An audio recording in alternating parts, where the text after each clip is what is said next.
Thank you so much. Hello, everyone. I do feel like I'm joined by the Marvel Avengers crew because I'm so amazed by this panel. And obviously, we're going to dive into this little. I feel like this is a press conference almost. Like we don't have any big. I'm like permission to approach the bench, Your Honor. Exactly. Yeah. Any big revelations? No. Anyway, so. Obviously, we're here to talk about purpose, and I think purpose has been one of those hot topics for a long time. I often feel like purpose is a little bit like Pokemon. Everybody is searching for it, but nobody really knows why. And so that's why I'm so happy that we have the Adventures crew here with us. I've been in the purpose space for more than a decade, and wrote my first book about a decade ago about it. And I almost feel that so much has changed since then, and actually one of the brands that was in my first book was Corona, so happy to see you here in the longevity. But so much have happened since then, I feel, and I'm sure that you could recognize that today we've all been talking about purpose, we've all been talking about ESGs, but if we really sort of step back and think about it, who's authentic in this space? I mean, when everybody is talking about, hey, look at us, look at our values, who then to really believe? So that's what sparked me to write a second book called The Hero Trap that really claims that values might not cut it anymore, actions might not cut it, but it's much more about who you can help people become. So this is a battle about how we make people more conscious, help them towards living greener lives. And I think right now, at this sort of volatile economic times, I think it's especially interesting to see how purpose will move forward. My own start was COP15, the climate summit in Copenhagen. That provoked me to write my first book. So that was how I got into this purpose space. I know, Stephanie, for you, I mean, we just earlier joked about Stephanie's been with Kellogg's for 16 and a half years. So it's almost like she's got to be somewhere in that founder photo bombing.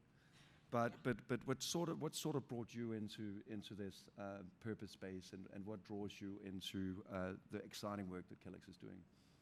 Yeah, so if you'll permit me to tell a personal story. Yeah. I was serving as a reading buddy for a kindergarten at a local school in our hometown of Battle Creek, Michigan. Yes, you've seen it on our box. And I was reading to a kindergartner, and as I got to know this little kindergarten girl, she started to share with me a lot of personal details. She talked to me about her favorite boots. She wore these winter pink boots all the time. Those of us in Michigan do wear winter boots a lot, but not all of the time like she did. She talked to me about her favorite books, and then she started to tell me some personal things that she and I'm going to get emotional, and I'm sorry, because I do when I tell this story, but she didn't like the power company because they turned off her power. And she lived with her grandma because her mom had been mean to her. And they didn't have food in the pantry all the time. I left that classroom that day that she told me some of these things, and it was very deflating in the moment. I couldn't imagine my own children being worried about the power or their safety or whether their tummies were going to be full. But it also created a fire in me to make sure that we are supporting communities and children. And at Kellogg, that's one of the cores of what we do as part of our ESG strategy, and ensuring sustainable and equitable access to food. So the one thing I knew when I left that room that day is she didn't have to worry about her pantry being empty because she could come to school and have breakfast. I think it's sometimes some of the things we forget when we work in the purpose space, the real impact, and when you see that real impact, it really does touch people.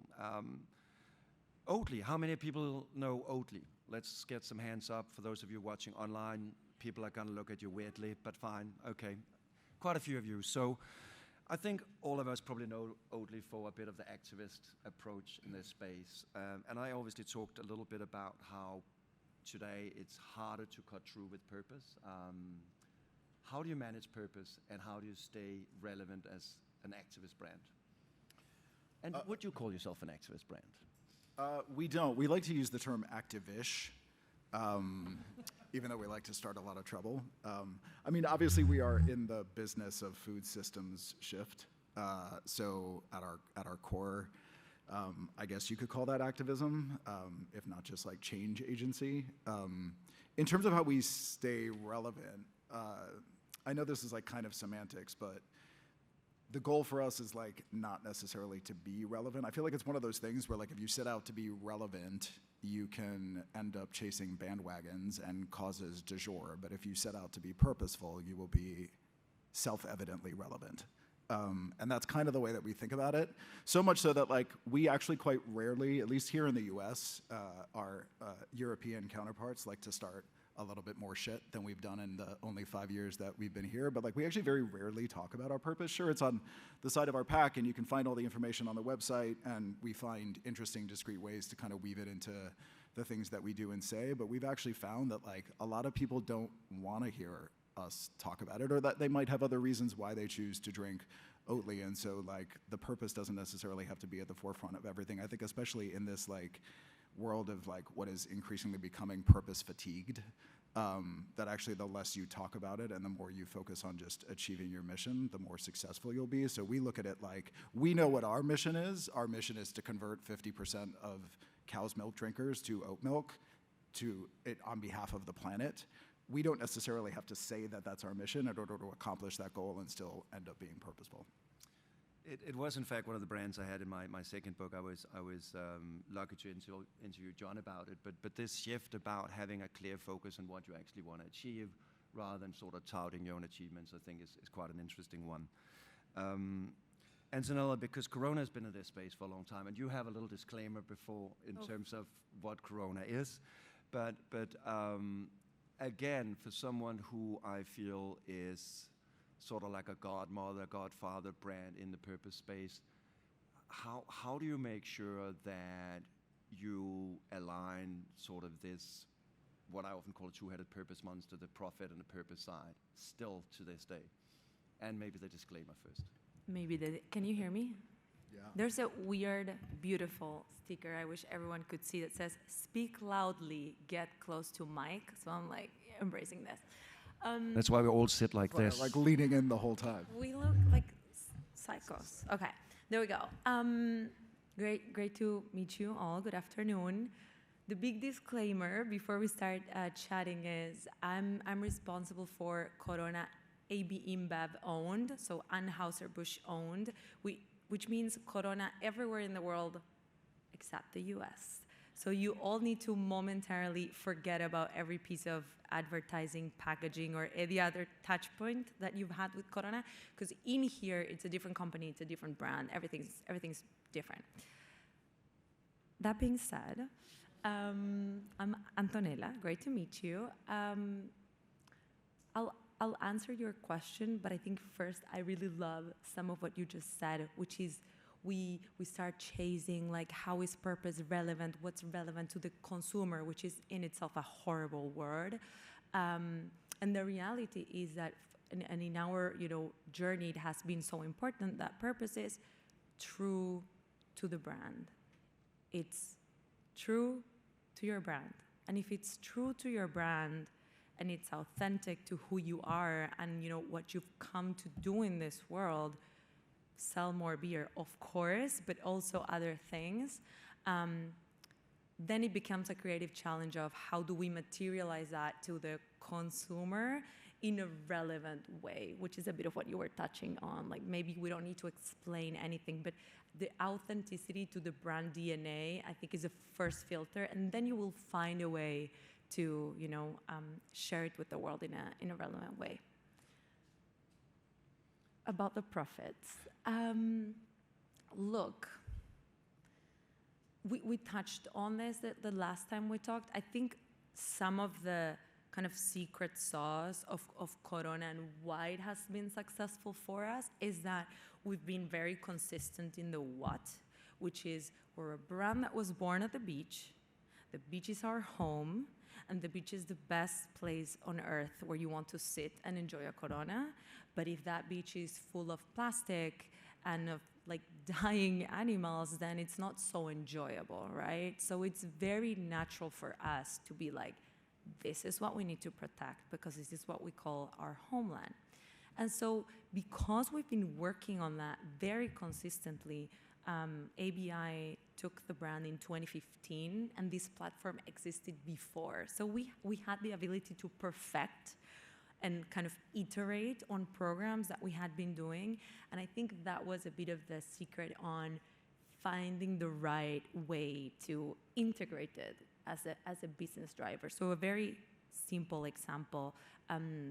One of the things that we try to do a lot of ABI is how do we commercially integrate? So I want to put something in front of you that's not just beautiful creativity or a beautiful ad. It needs to be commercially integrated. How is this going to drive more sales? How is this going to help the company grow?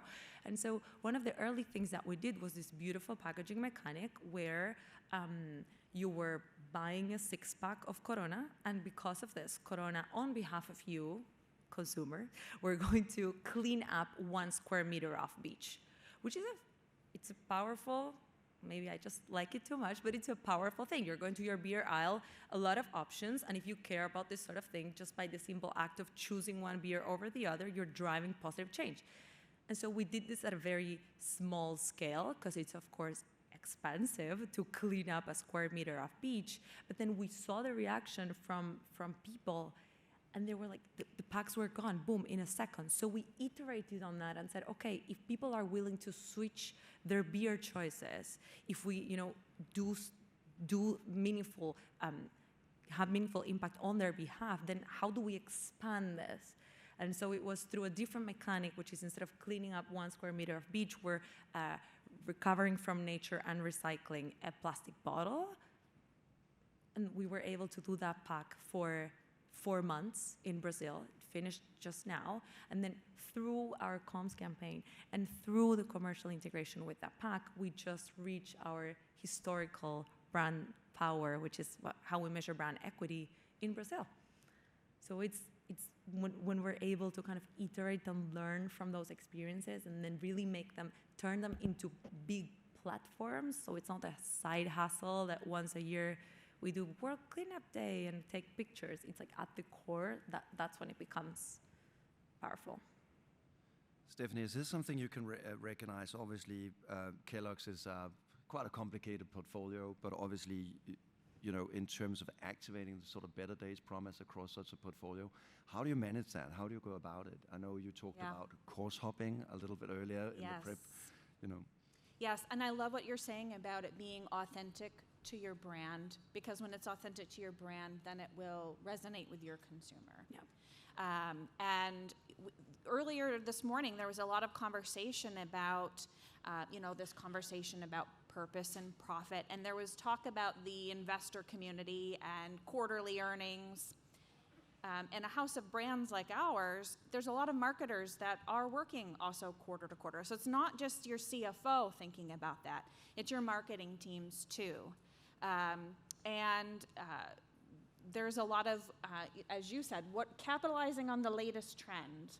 We're gonna, oh, cool, look at this. It's happening in Twitter. Let's support this cause. Oh, tomorrow it's this. We've really worked to try to create that consistency. We've had some brands in the past that, have supported different causes from one year to the next. But what we've tried to do with our Better Days promise from a corporate perspective is creating what I call a freedom in the framework, where we're all talking about advancing sustainable and equitable access to food, but brands can get onto that platform in the way that's credible and authentic to them, and then we can all drive consistently towards something else, or something collective, so that, we're not all talking about different things. One brand's off doing this and another brand's off doing that. We collectively, as a house of brands, are still making a singular impact and allowing the brands to do that in a way that makes sense for them. So like our cereal category for many years has supported No Kid Hungry in supporting school breakfast programs. Absolutely makes sense for them from an equity standpoint in supporting breakfast and making sure that kids are having the best start to their day.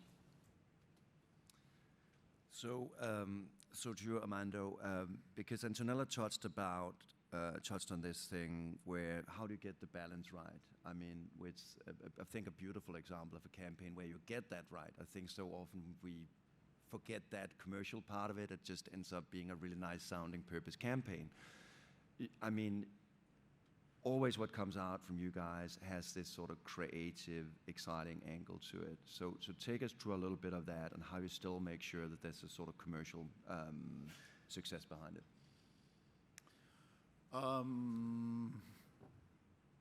We don't do work that we don't love doing. You know, it's like, and we are maybe smaller company. We're structured very differently. I myself lead a team that's called the Oli Department of Mind Control, which is what we call marketing. That team has a lot of creative autonomy, but we also have accountability for showing up at the sustainability table, at the commerce table, at the sales table, at the innovation table, and in exchange for having a lot of creative liberty to decide where we're going to invest our media dollars, what we're going to talk about, what products we're going to support, what messages we're going to activate against.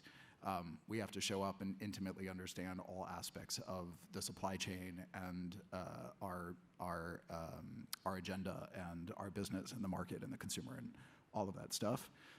But nevertheless, we still have a kind of code that we're like, we're not going to do a thing unless we can do it really well and unless we can do it in our own voice. And most of the time that just means we're making fun of ourselves, which is an interesting in and of itself. It's kind of an interesting Trojan horse for purpose, right? Where it's like I was saying before, like we don't come at you with the purpose message. We hook you with our irresistible charm. And then once you're in, if you know, you know. And that may change over time. I think there's still like a huge knowledge gap of the correlation between food systems and the environment and what the food choices you make how the food choices you make impact the environment. And so maybe we're gonna have to close that gap a little bit better if we wanna continue growing, but so far, we actually prioritize the creativity and the voice of the brand over anything else. I think that's a little recommendation to all of your marketing departments. Now it's mind control department, so you can take that title for sure, right? It's not patented, is it? No. Good. Take it, it's yours. Yeah, exactly.